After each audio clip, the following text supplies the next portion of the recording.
Okay, well, I'm Rudy Vega and I'm in the art department and I've been teaching Photoshop and digital photography.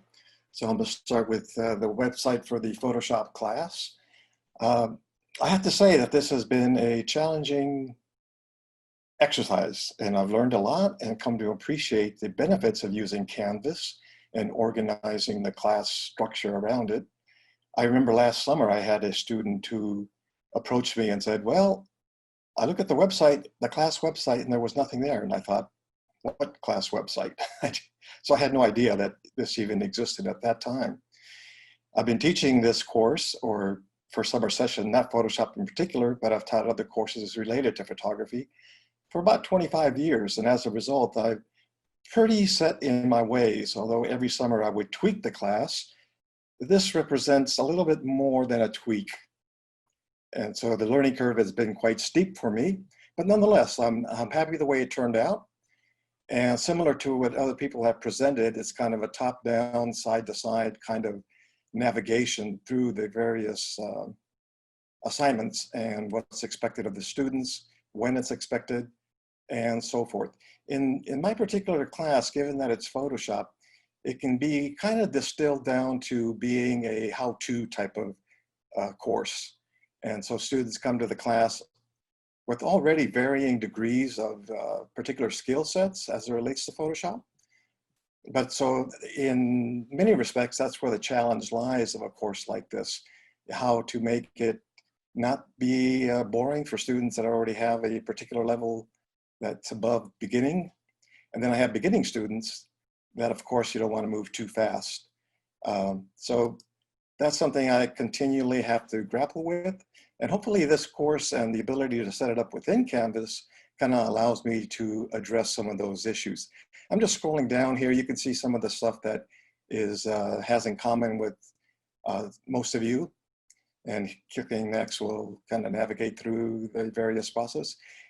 One thing I've done a little bit different is that I don't have the kind of hard and fast due dates with my work, or students' work rather. Instead, what I like to encourage them is to continue to work, improve, and update their work as they go along. And the way I've set it up, you can see these images here function as tutorial images. And then I have PDFs that kind of outline and go through the step-by-step processes. And then on top of that, I've made videos that basically do the same thing. In addition then to give a lecture in terms of how to do it synchronously while we're in class.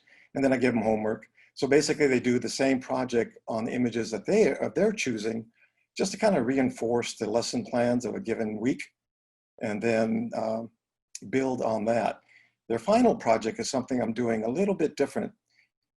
And that is they're required to produce a website. With a subscription to Adobe Photoshop, they get a website that they can actually use and design. And I've laid out a template for them to use.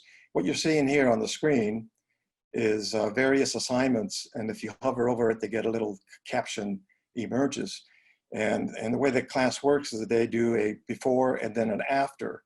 So the before is usually a tutorial image that I provide, and then they produce their own effect. And then they have design concerns where they design the alphabet. So my class kind of fluctuates back and forth between principles of graphic design and then photography editing, or exercises that are more germane to the photographic process, as if they were coming from a photography point of view. And so I try to give them, what amounts to fun exercises, but exercises they nonetheless can contribute to their photographic or graphic design skill set as it relates to the Photoshop. So I think I try to make it enjoyable. You can see some of the examples here, kind of provide for that kind of experimentation, allow them to have fun and exercise their design impulses. And so we'll see how it works out today. I'm really kind of anxious to see what the final product will be.